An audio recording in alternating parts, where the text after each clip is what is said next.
Okay. You have a report in front of you. The purpose of the report is to seek endorsement of the Coastal Hazard Adaptation Program. We have a quick presentation we'll take you through, and then we'll be into it.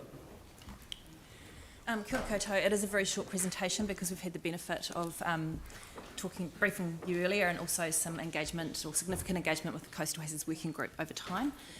Just to refresh you, what we're seeking today is endorsement of the Coastal Hazards Adaptation Planning Program and agreement that we would start with the first tranche of communities in the Littleton Mount Herbert area. Going back up to the purpose of the program, it's to provide communities and council with adaptive pathways that will allow us to plan for and respond to coastal hazard risks. The scope has low-lying inland and coastal communities across the district, so that's the city and Banks Peninsula, that will be impacted by sea level rise through coastal erosion, inundation and rising groundwater. We'd really like to acknowledge the significant support and advice we've had from the Coastal Hazards Working Group. I think we've had about 5 meetings in a very short period of time with the Coastal Hazards Working Group. I'm sure you're aware, but as a reminder, the group has expanded to include Ngāi Tahu representation and also ECAN representation, and we have Selwyn and Waimakariri District Council as observers. So we've had a lot of support from the Coastal Hazards Working Group in bringing the recommendations to you today. So in terms of next steps, if the program is endorsed today, what we are planning to do, we have a newsline story waiting in the wings. We have some updated pages for the council website. Importantly, we plan to hold a series of community workshops to help increase awareness about adaptation planning, and we've spread those workshops, presentations. We have the first one in Allendale, one at the Tannery to cover off that side of Christchurch, and another one at North Beach Memorial Hall. So hoping to get all of those done before Christmas. We'll be setting up a newsletter that will be providing regular updates to interested parties in this process, and we have a meeting scheduled with Ngāti Wheki and opportunities to meet with residents associations and other community groups over the next couple of months. So that's our presentation. Questions? Thank you. Anne? Thank you. So engagement, I'm just thinking our young people were in just a minute ago telling us about their concerns, singing about their concerns. Katie, do you have focus groups in mind with this in terms of actually targeting particular, I mean, I think the youth need to be involved here, this is their future. Absolutely, So what are your plans for that? So when we start the engagement proper on this program, and there'll be citywide engagement, we'll be making sure that we target youth as a particular audience as part of that, because we want to make sure, as you say, that we have their voice reflected in the decision-making process. So we absolutely will be looking at what we're going to be doing at the moment. The citywide engagement is not really planned until next year.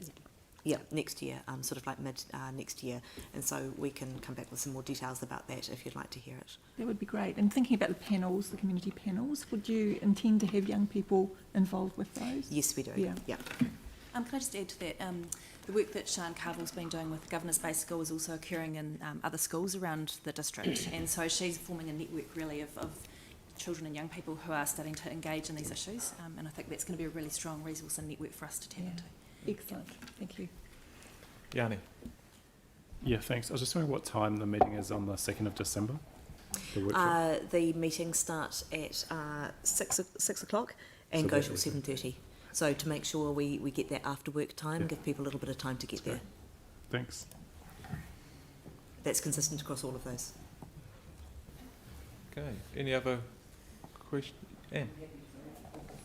If that's okay, just another one. Just in the information we were given, you were focusing on the psychosocial and well-being aspects of this, given the issues that people of Christchurch have already been coping with.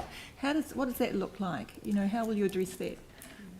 We've got some advice from Dr. Rob Gordon, who I'm sure you're all familiar with, around how to concretise the information, make it real, but also provide opportunities for people to make sense of that information in their own sort of social groups.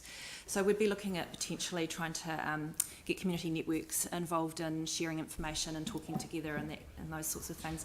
We're also going to be working with Joe Lee Wells, who has done a lot of work in that kind of space as well, around how we might hold our meetings, around what sort of supports we might put in place.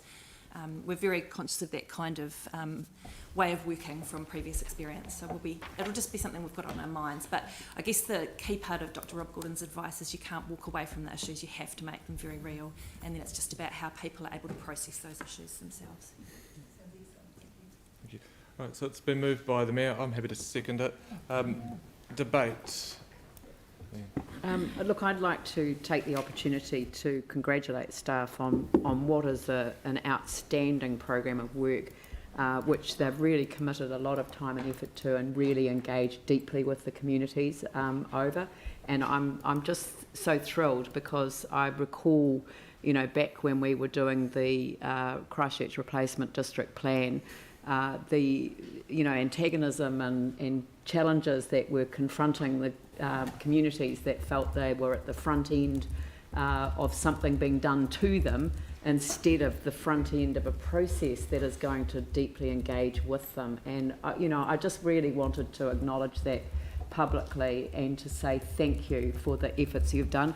I think you've gone through the different areas that we face as challenges and chosen the right area to begin. Banks Peninsula is very keen, and I know Andrew will probably talk on that, to get underway, because they can see what the future holds. But to start with an area that has significant areas of underdevelopment, because it's so easy to address the issues in underdeveloped areas, you simply put a line in the sand, literally, and allow no more, while you then look at what is able to be mitigated, how adaptation applies, and the time frames that you enable communities to look out to their own future and to reflect on what the science was saying back in the past, and whether the plan needs adapting for at that moment in time. It's a really good process. Looking at the developed areas beyond that, I think, is absolutely the right way to go. It gives more time for a really true sense of engagement and resolving some of the legacy issues, which I hope we will do tomorrow. So thank you very much. I just wanted to put that on the record, that this feels like a very good process, as contrasted completely to what was a very antagonistic process during the district plan replacement. So thank you very much. James. Kia ora. On the back of the Mayor's comments, which I support and acknowledge, I also want to point out and acknowledge the work done in the alternative options under number 4 there, because the community from Brooklands through to South Shore in particular should be involved, and we note that it's going to be in the second and third tranches for a very good reason, that we're looking, as the Mayor said, at the earthquake legacy issues before we get to this point. So thank you for all your work. Kia ora. Andrew. Thank you. I'm supportive of all the comments that have been made so far. I think the Coastal Hazards Working Group process has gone very well, and I'd also like to echo the acknowledgement of the work done by staff in supporting that group in these early stages. I also agree with starting the work in the Littleton Mount Herbert communities for all of the reasons stated in the report. These communities are small. There's a high awareness of the potential issues that they're facing, and these communities are already well engaged and have that high level of awareness. Clearly there are other areas that we will be needing to engage with in the future tranches of work, and that again is well noted in the report. I also think there's the opportunity for the work that we do with the Littleton Mount Herbert communities to inform the ways that we might approach those communities in the future. At the same time, realising that different communities will be affected in different ways, will want to engage in different ways, and that one size will not fit all. So what might work well for the Littleton Mount Herbert communities may not be the same approach that we would take in Brooklands or other parts of the eastern seaboard. There will be a need to be collaborative and to fully engage, and again I think this is well acknowledged, not only with communities but also with local runanga, and I'm sure Ngāti Wheke around Littleton Harbour will be very willing to engage, and I know they also have a very high awareness of the issues that we're dealing with here. And it's pleasing in terms of our engagement with Environment Canterbury that we've got Environment Canterbury representation on the working group, and I think that's been incredibly useful. So, yeah, I'm very pleased to see this work underway, and I'm very comfortable with the approach that's proposed. So thank you. Excellent. I'll put the motion. All those in favour? Aye. Opposed? Carried. Thank you. Right.